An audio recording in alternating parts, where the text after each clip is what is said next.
Alors, je voudrais montrer ce qu'il est possible de faire avec un smartphone en termes de partage.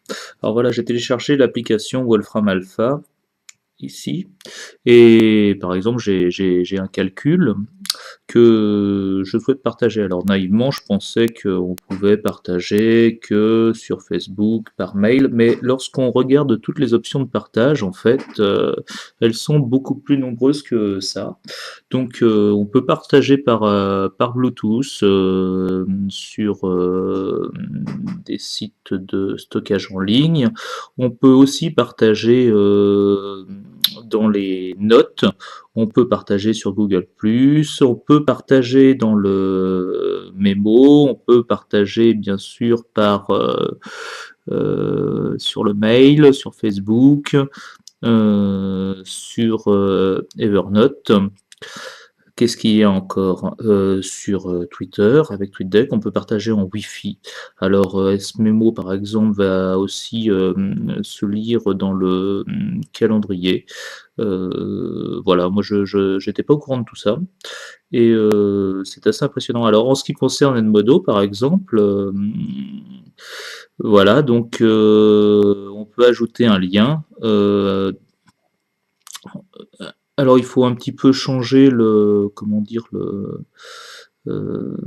faire effacer, hein, parce que pour que le lien soit lisible. Alors je vais pas le faire parce que je l'ai déjà fait et j'ai téléchargé directement dans la bibliothèque. Alors peut-être est-ce que je vais retrouver, cela directement dans mon application Edmodo. Alors pour ceux qui connaissent pas Edmodo, donc c'est un réseau social mais, destiné à l'enseignement.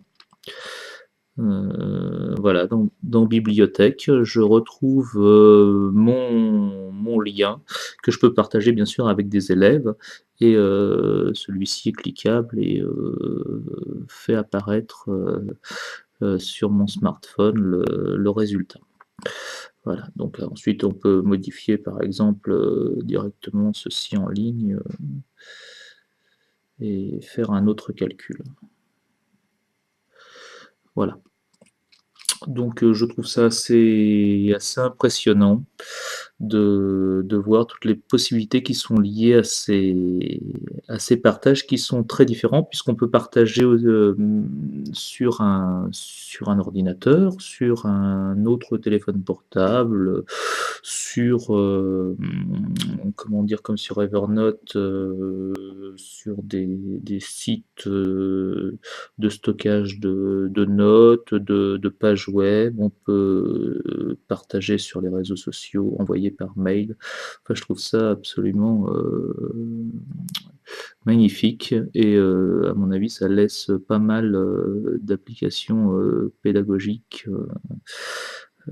possibles. Voilà, bah, j'espère que vous avez appris quelque chose au travers de cette petite vidéo et je vous remercie de votre attention.